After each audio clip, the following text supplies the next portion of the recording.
Welcome back to the Empire Builders Podcast. Do I have you stumped this time? Well, I don't know. I'm thinking. I'm stalling. I was talking about the podcast. This is the Empire Builders Podcast. Stephen Semple just interrupted me, got me off my train of thought. Because he just before I started yammering, he whispered the topic, and it is That's correct. Xero Shoes, but Xero with an X. Xero with an X. There's something tickling my memory that says maybe I know, but maybe I don't. Well, they are a private company. The best I could find is it's estimated that they probably do around $50 million a year in sales. They have 61,000 reviews on their site, and they were launched on November 23rd, 2009 by Steven Sashin and Lena Phoenix out of Boulder, Colorado. They're in a small space in the shoe market because they are a minimalist shoe. And minimalist shoes are, basically 1% of the shoe business, but is a growing part of the shoe area. Mm-hmm. And this shoe was actually kind of a bit of an accidental business for them. And it was not their first business. They did a lot of different things. And Stephen was, when he was in school, did a lot of running and things like that. And when he turned 45, he decided to get back into sprinting. And he'd been reading the book, Born to Run. And in the book, Born to Run, the author of the book talks about this whole idea of minimalist shoes and really allowing the natural body to govern itself in terms of running and that you'd have fewer injuries and things along that line. So he decided to make his own sandals. But again, as I was saying, he did a lot of different things. He was an athlete in high school. He did magic shows to make money. He went to Duke University and he did stand-up comedy when he was at Duke. And when he graduated, he went on the road for 10 months doing comedy, and he moved to New York and did stand-up comedy there. And when he was doing his comedy, he created a software for helping write screenwriting. Because back in the day, autopagination was really, really hard to do. So he wrote this software that did that. Then he moved to Boulder, Colorado. He started another business there. So he did a whole pile of different things. In 92, 93, he got into internet marketing. And he was doing this internet marketing, and then he was doing this mortgage brokerage stuff on the side, and they were doing real estate investments, and he got back into running. When he got back into the running, he was getting a bunch of injuries. He read the book and started to run barefoot. Let the body do what it does naturally. And he loved the experience of feeling his feet on the ground. And when you run wrong, when you're barefoot, it hurts. When you run right, it feels good. Mm-hmm. And minimalist shoes at the time did not fit the shape of his feet. And his wife, she did not like him doing the whole barefoot thing around the house, because basically Lena was like, you come home after barefoot running and you walk around the house barefoot and you're making a mess of everything. So you got to stop doing this barefoot stuff. He's looking around to try to find some sort of minimalist shoe, and he decides that what he's going to do is make his own sandals. So he's looking around for materials to make his own sandals, and he found that basically Vibram would make these replacement soles. He went to a shoe repair store, bought some Vibram soles, went to Home Depot, got some cord, basically cut the soles, used the cord, made his own sandals. Now, the challenge was Vibram would only sell soles to shoe repair shops. So he had to buy pretty large quantities of the soles, right? And basically the cord was really just to hold the sandal in place, just keep it on your foot. But the other barefoot runners that he was running with, they were like, hey, we want something like that. So he would get them to stand on the rubber. He would trace their feet. He would cut it out with tin snips, punch holes in it, lace it up, and it became this kind of goofy little hobby, right? So there's a buddy of his, Michael Sandler, who gets this contract to write a book about barefoot running, called Barefoot Running. And he said, hey, if you have a website, I could feature it in the book.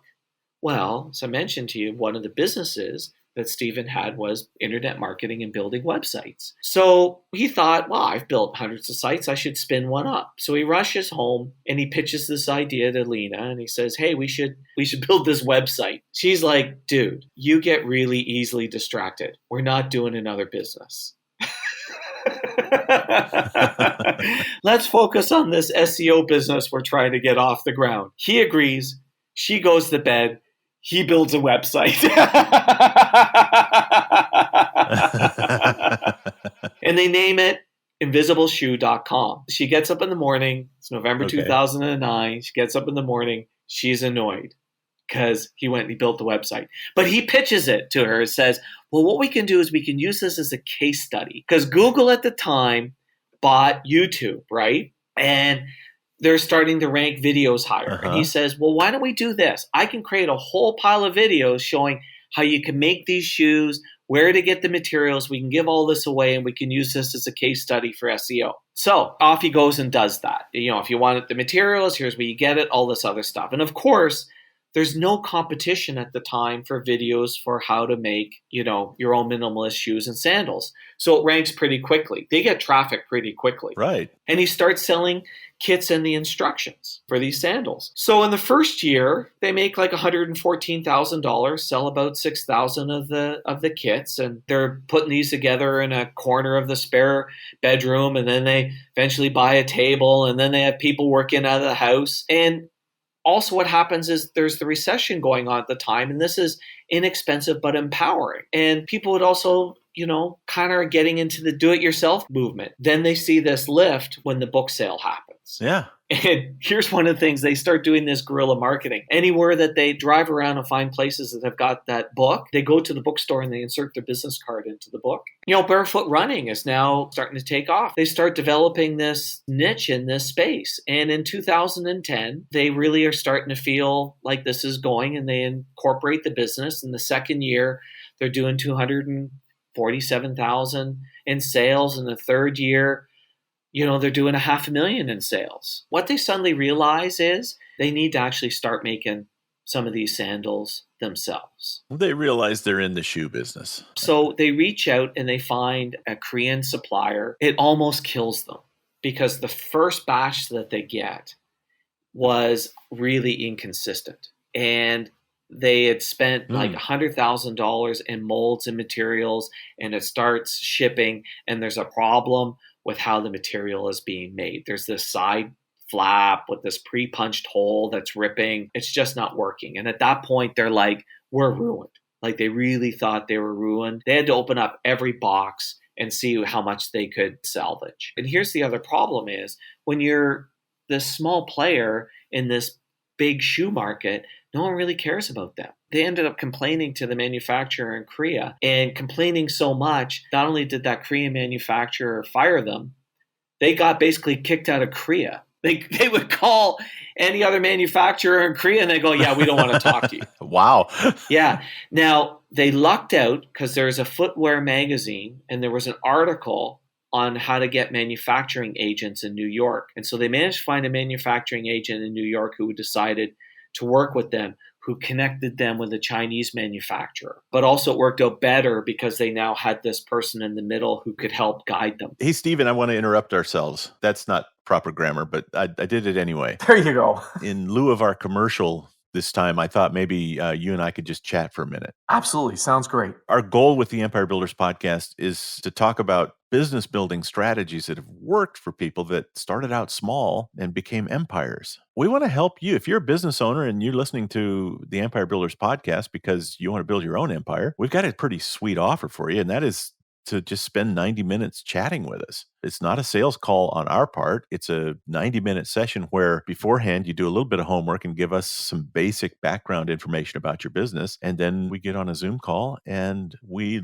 learn a little bit more about you, and we give you the very best advice we can give in a 90-minute session. And I'm going to say it is miles away from it. Like I hate these dog and pony sales calls where I'm great, I'm amazing, here's samples of our work, you should hire us, which is part of the reason that makes us different is the fact that there is the scorecard and questionnaire that goes out that the owner sends back to us, because it allows us to take a couple of days, do some research, put some thought, and come with some solid recommendations, because it's my belief that if we can provide some good insights, that somebody may be more interested in hiring us. And certainly that's a way better experience than meeting with some sales guy who runs you through a dog and pony. It's lots of fun. It's great value. People get a recording of it. I highly recommend people take us up on the offer. Easy to find us. You're listening to our podcast, so find a way to request your 90-minute session with us. Looking forward to talking to you. Let's get back to the story. Back to the story. And in 2011, they got a loan from a private family office for $200,000. One of the first things that this private family office did is they looked at them and said, you need to get somebody on the marketing side. So they managed to hire this guy who had done marketing with some of the shoe companies. And the first thing he said is you need to change the name from Invisible Shoes. And he goes, well, but it's almost like you can't see them. He says, but I can see them. They're not invisible. So they were referred to an agency. They came up with a bunch of names and they fell on the name Xero Shoes, which they really liked. And in 2012, they applied to go onto Shark Tank, big PR opportunity. And, like Shark Tank is like 36,000 applications a show. Like it's crazy. And when you send the application actually has to be handwritten. And his handwriting is terrible. So he typed it and he hired somebody to handwrite it. One of the reviewers' husband was a barefoot runner and knew them, so they managed to get onto the show. And of course, when the TV show happened, the internet traffic just blew up, which then became calls, which then became orders, right? Like it was just huge. Yeah. Just huge. And it was also through this that they met Dennis Driscoll, who was the former head of global distribution for Crocs. They got involved with him and he help them like really develop the idea and find a factory that they could work with in China and things along that lines. But here's the interesting thing that happened. So patents are a really interesting thing in China. So when they went to the first factory in China, they didn't have money to do a patent. So they took the product to China and the Chinese factory put a patent on the design. So when they went to change factories, they actually had to get their patent back. You know how we also talk about unleveraged assets? One of the unleveraged assets that they had when they went to make some of their first shoe designs was, remember how they were doing their shoes at first, and I might not have talked about this as much.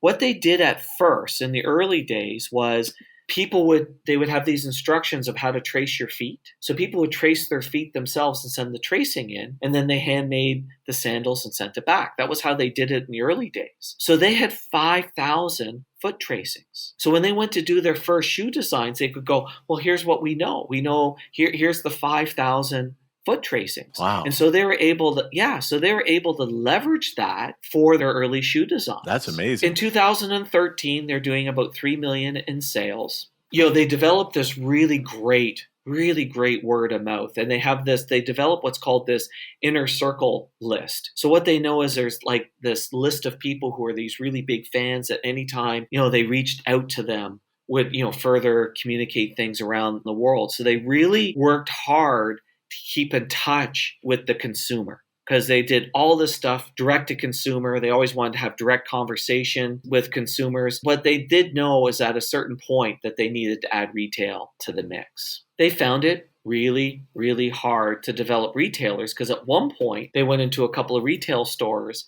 and their stuff outsold like the minimalist shoe from Nike or whatever, and then Nike would kick them out. They eventually realized that nope, what they needed to do was really be this direct to consumer brand. So they've done everything on the direct to consumer. Yeah. By 2015, they become profitable. And then they have this huge problem in 2019. And that was the trade war with China. So when the US started the trade war with China, they kept raising these tariffs. But the problem was the tariffs kept going up. And so they didn't know what their cost of product was going to be. So they had to raise a bunch of money to pre-order things, to get things in and get stuff in before the tariffs hit. So they had a bunch of challenges along the way in terms of growing the business. And to put in an idea, they had placed this one huge order, which had this, $500,000 unexpected tariff. And so can you speed up orders before the next tariff?